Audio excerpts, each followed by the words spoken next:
తాకట్టులో ఉన్న బంగారాన్ని విడిపించి ఆ రోజు ఆన్లైన్ ధరకే కొంటుంది కొమ్మూరి గోల్డ్. నమస్తే, వెల్కమ్ టు సుమన్ టీవీ. నేను పద్మిని. ప్రస్తుతంతో పాటు ప్రముఖ ఆధ్యాత్మికవేత్త, సూర్య ఉపాసకులు, sun spiritual society founder Vikramaditya గారు మనతో పాటు ఉన్నారు. మాట్లాడదాం సార్. నమస్తే సార్. సూర్యోస్మి తల్లి. సార్, వైశాఖ బహుళపక్ష ఏకాదశి రేపు 13వ తారీఖు బుధవారం ఏకాదశి వస్తోంది. అపర ఏకాదశి. ఈ ఏకాదశి వైశిష్ట్యం ఏమిటి? ఎట్లా వినియోగించుకోవాలి ఏకాదశిని? ఏమేం చెయ్యాలి? విష్ణుమూర్తి ప్రీతికి మనం ఎలా పాత్రలు అవ్వాలి? ఇవన్నీ ఒక్కసారి మీ ద్వారా సార్. తప్పకుండానమ్మా.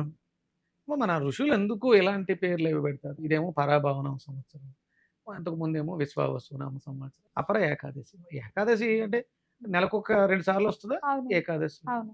ఒక్కొక్క ఏకాదశి పేరు ఎందుకు అసలు? ఎందుకు పెట్టారమ్మా? ఏదో అర్థం ఉంది ఏదో నిగూఢంగా. అదే ఎందుకు పెడతారు అసలు? ఆ, అంటే ఏకాదశి అనేదేమో ఒక విశేషం. ఆ ముందుండేదానికి ప్రత్యేక ప్రతిపదార్థంగా తీసుకుంటే, అర్థాలు తీసుకుంటే ఆ ప్లస్ పా ప్లస్ రా విడతీస్తే ఒక్కొక్క దానికి ఉన్నటువంటి ఒక్కొక్క శక్తి. ఇది విశేషం అవుతుంది అప్పుడు. అంటే మనం దీన్ని పాణిని అష్టాధ్యాయిలో తీసుకుంటే, సందులు సమాసాల్లో తీసుకుంటే సవర్ణ దీర్ఘ సంధి ఇలా వస్తాయి కదా. అలా మనకి ఈ పదాలకి ఆ పర అంటే అపారమైనది అని ఒక అర్థం వస్తుంది. ఇంకా నిగూఢంగా ఇది విశేషం అవుతున్నప్పుడు ఏకాదశి విశేషణం అవుతుంది. విశేషం అంటే ఏంటి? విశేషణం అంటే ఏంటి? అంటే మామూలుగా జరిగింది విశేషం, అంతకు మించి జరిగిన దానికి ఉన్నటువంటి అర్థం విశేషం. ఓకే. అంటే మనకు వచ్చే వైశాఖ మాసంలో వచ్చినటువంటి ఈ ఏకాదశి అపర ఏకాదశి అపారమైనటువంటి విశేషణముతో కూడుకున్నటువంటి విష్ణు సాయుధ్యాన్ని ఇచ్చేటువంటి అద్భుతం. అంటే ఆ మాసాలలో అంటే సూర్యుడి యొక్క తీక్షణత చాలా ఎక్కువగా ఉంటుంది. ఆయనే విష్ణువై ఉన్నాడు కదా వ్యాపించి. ఎంతగా అంటే చీకట్లన్నీ కూడా తుర్రుమని పారిపోయి తోక ముడుచుకునే కరెక్ట్. అణువునా కూడా దూరిపోయి మనలో ఉన్నటువంటి జడత్వాల్ని పూర్తిగా తొలగించేటువంటి స్థితిలో ఆయన మనకి ఇక్కడ ఈ వైశాఖ మాసంలో దర్శనమిస్తూ ఉంటారు. అంటే వైశాఖ మాసం అంతా కూడా సూర్య ఆరాధన, విష్ణువుగా సూర్య ఆరాధన విశేషమైనటువంటి ఫలితాలను ఇస్తుంది. ఈ సమయాల్లో చేసేటువంటి యజ్ఞ యాగాది. మొన్న ఎవరితో ఇంటర్వ్యూ చేసావు వైశాఖ మాసానికి సంబంధించి? సూర్య ఆరాధన చాలా మీరు మేషరాశి గురించి చెప్పినప్పుడు ఏదో లేటెస్ట్ ఒక వీడియో చూసాం, చాలా బాగా చేసావు. మనం అంటే ఈ ఆధ్యాత్మిక చింతనలో మనం చేసేటువంటి ఈ కార్యక్రమాలు ఏవైతే ఉన్నాయో ధర్మబద్ధమైనటువంటి కార్యక్రమం, వేదపరంగా చెప్పబడినటువంటి వైదికమైనటువంటి కర్మలు. అందులో ప్రత్యేకంగా అంటే ఇప్పుడు నేను యజ్ఞయాగాది క్రతువులు చేయగలను, చేయలేని వాళ్ళు ఉంటారు కదా. వాళ్ళు ఏం చేయాలంటే నీలో ఉన్నటువంటి ఆ అగ్ని ప్రజ్వలించాలి. ఆ అగ్ని నీ పాపాలని దహించి వేసేలా ఉండాలి. ఇప్పుడు మనం మామూలుగా ఆహారం భుజించేసాం, ఆ అగ్ని యొక్క పని ఏంటి? కేవలం నువ్వు తిన్నదాన్ని పచనం చేయడానికి మండించాలి. లేదు, నామస్మరణతో ఉన్నావు, ఉపవాసించావు, అప్పుడు నీ కర్మల్ని దహిస్తుంది. అందుకని ఉపవాసం చేయమన్నారు. నువ్వు చేసిన కర్మలు ఎవరు శుభ్రం చేయగలరు? ఎవరు చేయగలంటే అది అగ్ని మాత్రం చేయగలది. ఆ అగ్ని నీ జఠరాగ్ని మాత్రమే చేయగలదు, ఇంకెవరు చేయలేరు. అదే ఆ భగవంతుడే అగ్నిగా, జఠరాగ్నిగా, చిదాగ్నిగా, మూలాగ్నిగా నీ నాభి కింద కుడివైపున ఉన్నాడు. ఆయన ప్రజ్వలిల్లటానికి, పైకి రావడానికి, వాక్కుని కూడా శుద్ధి చేయటానికి ఉపవాసం చేయడం. ఎంత అర్థం ఉంది, ఎంత అందం ఉంది. ఫస్ట్ ఆఫ్ ఆల్ ఎక్కడికో వెళ్ళిపోవాల్సిన అవసరం లేదు. ఏకాదశిని పట్టుకుంటే చాలు, పాపకర్మ దగ్ధం అయిపోతుంది. 100%.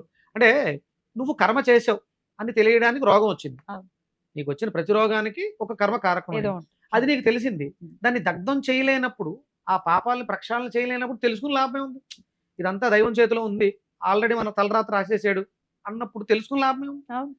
అది తెలియచెప్పబడింది అంటే దాన్ని మార్చుకోవడానికి అవకాశం ఉంది. అప్పుడు చేసావు జ్ఞానం లేక, ఇప్పుడు తెలుసుకున్నావు జ్ఞానంతో దాన్ని దగ్ధం చేసే. పాపకర్మలన్నీ కూడా సూర్యాగ్నిలో, చిదాగ్నిలో, నీలో ఉన్నటువంటి చిదాగ్నిలో దహింపబడతాయి. అది ఇప్పుడు ప్రజ్వలంగా ఉంటుంది. ఈ వైశాఖ మాసంలో సూర్యుడు తీక్షణంగా మేషరాశిలో నుండి పైన శేషం స్ప్రెడ్ చేస్తూ ఉంటాడు.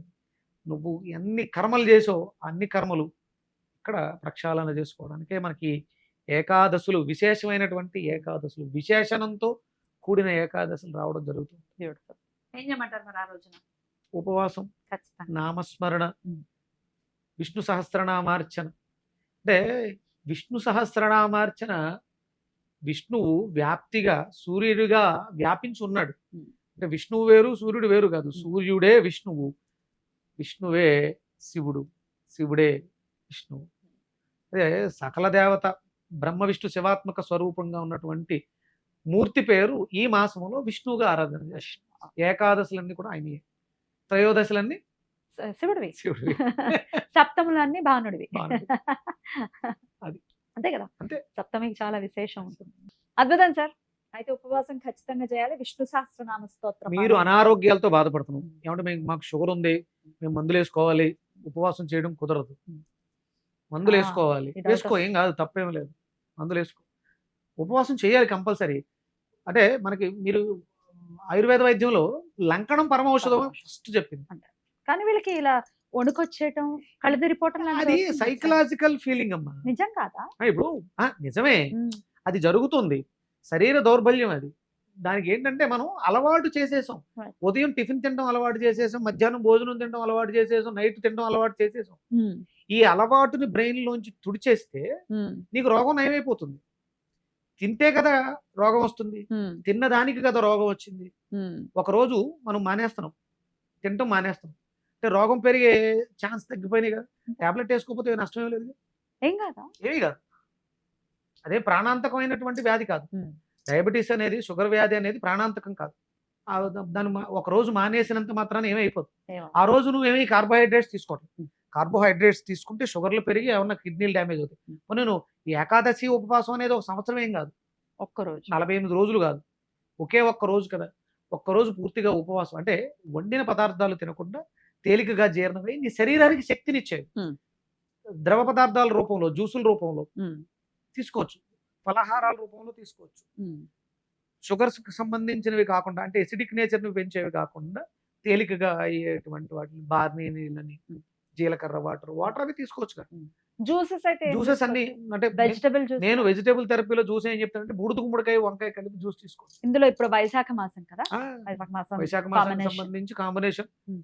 మీకు చైత్ర వైశాఖాలు రెండు కలిపి పెట్టు. ఓకే. బూడిద గుమ్మడికాయ డైజెషన్ ఇంప్రూవ్ చేయడానికి, ఓకే. అంటే మీలో ఉండేటువంటి జఠరాగ్ని ప్రజ్వలం పెరిగేది. అందరికీ డయాబెటిక్ ఎందుకు వస్తుందంటే మీలో అగ్ని చచ్చిపోయింది, అరే. జఠరాగ్ని తగ్గిపోయింది. దానివల్ల మీకు అరుగుదల పోయడం వల్ల షుగర్గా మారడానికి అవకాశం ఉంది. ఎప్పుడైతే మీరు ఉపవాసం చేస్తారో మిగిలిన ఆ కొంచెం ఫైర్కి బూడిద గుమ్మడికాయ సపోర్ట్ ఇవ్వడం వల్ల ఫైర్ పెరుగుతుంది. ఓకే. మీలో ఉన్నటువంటి కర్మలు, అంటే ఈ కాయంతో చేసిన కర్మలకి కాయగూరలతో ప్రక్షాళన. ఉమ్. ఉపవాసం ఒక ప్రక్షాళన, కాయగూరలలో ఉన్నటువంటి ప్రాణశక్తి ఇంకొక ప్రక్షాళన. ఉమ్. వీటితో అద్భుతమైనటువంటి ఆరోగ్యం చేకూరుతుంది. ఉమ్. మీరు అనారోగ్యాలతో బాధపడుతున్నారు, లంకణం పరమౌషధం, ఉపవాసం చేయండి. ఉమ్. తేలికగా జీర్ణం అయ్యేటువంటి ఆ బూడిద గుమ్మడికాయ, వంకాయ జ్యూస్, 200 గ్రాముల బూడిద గుమ్మడికాయ, ఒక 100 గ్రాముల వంకాయ, ఉమ్. చిన్న అల్లం ముక్క వేసి మెత్తగా గ్రైండ్ చేసి జ్యూస్ చేయండి. బాగా వడకట్టండి, ఒక గ్లాసు నీళ్ళు పోసి బాగా వడకట్టండి. దాంట్లో మిరియాలు కూడా ఉప్పు వేసుకోండి. ఉమ్. మీరు ఉపవాసం చేసిన ప్రతిసారి ఇది తాగండి, ఓకే. ఎనర్జీ వచ్చేది. ఎనర్జీ వస్తుంది. మీకు అవసరం ఎనర్జీయే. ఉమ్. మీరు ఫుడ్ తిన్నా ఎనర్జీగా మారాలి. ఏమన్నా మరి టాబ్లెట్లు వేసుకోవాలి, తినకుండా టాబ్లెట్లు వేసుకోవాలి. ఉమ్. ఎమర్జెన్సీలో మీరు హాస్పిటల్లో ఉన్నప్పుడు, ఐసీయూలో ఉన్నప్పుడు ఏం? సెలైన్లు, ఇంజక్షన్లు సెలైన్ల మీద ఎక్కిస్తూ ఇచ్చేస్తారు. ఉంటారు, కానీ ఉమ్. మీకేం ఫుడ్ అట్టరు. ఆ. మెడిసిన్స్ హై డోసు యాంటీబయాటిక్స్ వేస్తారు, అప్పుడే ఫుడ్ అట్టట్లేదు. ఆ. అంతే, ఫుడ్ కి మెడిసిన్ కి సంబంధం సంబంధం లేదు. లేదు. అప్పుడు ఈ జ్యూస్ తాగి కూడా ఒకవేళ మెడిసిన్ వేసుకుంటామండి అంటే వేసుకోవచ్చు, వేసుకోవచ్చా? వేసుకోవచ్చు, తప్పేం. Right. షుగర్ తగ్గిపోయే అవకాశాలు ఏమైనా ఉండొచ్చు, ఎందుకంటే మీరు మీ బాడీకి ఏమి కార్బోహైడ్రేట్స్ ఇవ్వట్లేదు ఇవ్వలేదు. కాబట్టి. Right. ఇంకా చూసుకుని డాక్టర్ల పర్యవేక్షణలో, అంటే డాక్టర్లు వైద్యో నారాయణో హరి, ఏ డాక్టర్ కూడా తప్పు చేయడు, తప్పు చేయాలని అనుకోరు. ఎందుకంటే డాక్టర్లు సంప్రదించండి, ఉపవాసాలు చెయ్యండి. వారంలో ఒక్క రోజున ఉపవాసం చేయండి, కనీసం నెలలో వచ్చేటువంటి 2 రోజులు. ఇలాంటి ఉమ్. ఏకాదశులు ఉపవాసం చేయండి, ఆరోగ్యవంతుల కంటే. ఏ నామం చదవమంటారు ఆ రోజు? విష్ణు సహస్రనామం. విష్ణు ఓకే. సహస్రనామార్చన అద్భుతం. అంటే నేను చాలా చెప్తూ ఉంటాను, అంటే స్వామి నాకు ఇచ్చినటువంటి మంత్రాలు. ఓం సూర్యనారాయణాయ సూర్యాష్టాక్షరి, ఓం హ్రీం గురుని సూర్య ఆదిత్య శ్రీం, ఇది సూర్యాష్టాక్షరి. ఇక విష్ణు అష్టాక్షరి ఏంటి, అష్టాక్షనామం నమో నారాయణాయ. మన ఓపిక. ఇక శ్రీరామ రామ రామేతి రమే రామే మనోరమే సహస్రనామ తత్తుల్యం రామ నామ వరాననే. ఎందుకంటే రామరాజ్యం వస్తుందేమో ఆ పోకడలు కనిపిస్తున్నాయి. అందుకని రామనామాన్ని ఉచ్చరిద్దాం. అంటే వైశాఖ మాసం హనుమ జయంతి మరుసటి రోజు కదా, మరుసటి రోజే అద్భుతంగా రామనామాన్ని ఉచ్చరించండి. ఇది విష్ణు సహస్రనామాచ తప్పకుండా చేసుకోండి. ఆరోగ్యవంతులు కండి. అద్భుతం సార్, చాలా చక్కగా తెలియజేశారు. కృతజ్ఞతలు. నమస్కారం సార్. సూర్యోస్తు. సూర్యోస్